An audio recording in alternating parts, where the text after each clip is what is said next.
Well, this is happening more and more often. Hackers are weaseling into all types of businesses and stealing data about customers. When that happens, companies have to tell you about it. But as we've learned, not right away. Consumer investigator Chris Chmura teamed up with reporters around the country to find out how long companies are waiting to loop you in what they found. Chris.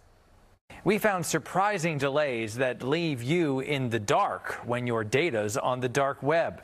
You're about to see how that has consequences.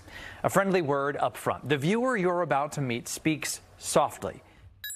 Yeah, so I have long COVID. That's why I lost my voice. He's whispering, but he wants to shout from the rooftops. I want to scream the message, yeah. We'll call this consumer Steven. We're not using his real name or location because crooks launched a repeated, all-out attack on his identity. I got so paranoid. I was like, how are they keep getting in? He says they hacked his email, drained his frequent flyer account, got cash advances from his credit card, and he couldn't stop it. I couldn't prove that I was me. Steven says the con started when a corporate data breach leaked his social security number. Word of a massive data breach. If you watch the news daily, Is the latest victim of a cyber attack. it sure seems that daily we're reporting new data breaches. 2.9 billion records were in fact breached. Data breach complaints to the federal government have skyrocketed, and hackers are impacting virtually every company, including our own parent, Comcast. But how new are the breaches on the news? NBC Bay Area, Telemundo 48, and our sister stations around the country started looking into it. When hackers get into a company's computer, California law requires the company to tell you and the Attorney General, which makes the report public.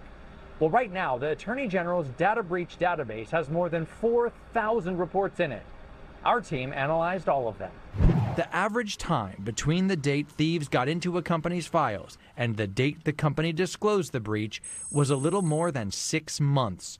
27 weeks, to be exact. Is 27 weeks fast enough? No, that's definitely not fast enough. That's Thorin Klasowski with the Electronic Frontier Foundation, based in San Francisco. A lot can happen in that amount of time. Even 90 days, a lot can happen with that data.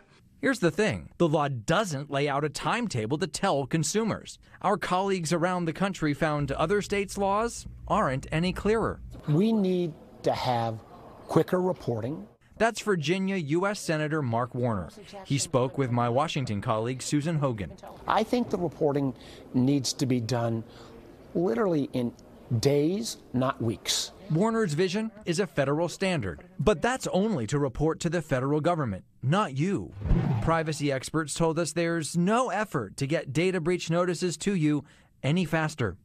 Until companies are required to tell you faster, what can you do? First, freeze your credit file so crooks can't get credit in your name. Next, stop reusing passwords. It's scary. That's David Henry at Netgear in San Jose.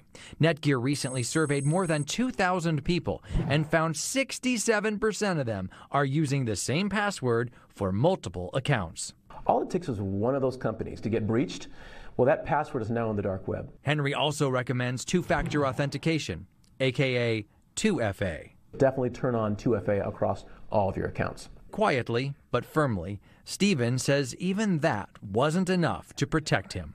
Before this, I had a credit freeze, I had two-factor, I had complicated passwords, and none of that mattered. Steven's convinced the ID thieves too easily answered his bank's security questions after they got his breached social security number and looked him up online. It's enough to steal your identity. I asked my employer to take my face off of the website and my bio off the website. Steven also recommends asking about adding a spoken password to access your accounts over the phone. Because that is the way that you prevent them from getting hacked.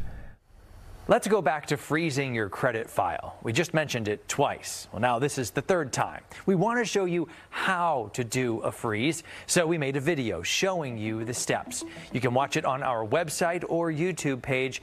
Just look for the How To playlist. All right, thank you very much, Chris. If you need some consumer help, you can scan the QR code on your screen. That'll take you right to our consumer complaint form. Fill that out, and Chris will follow up with his team.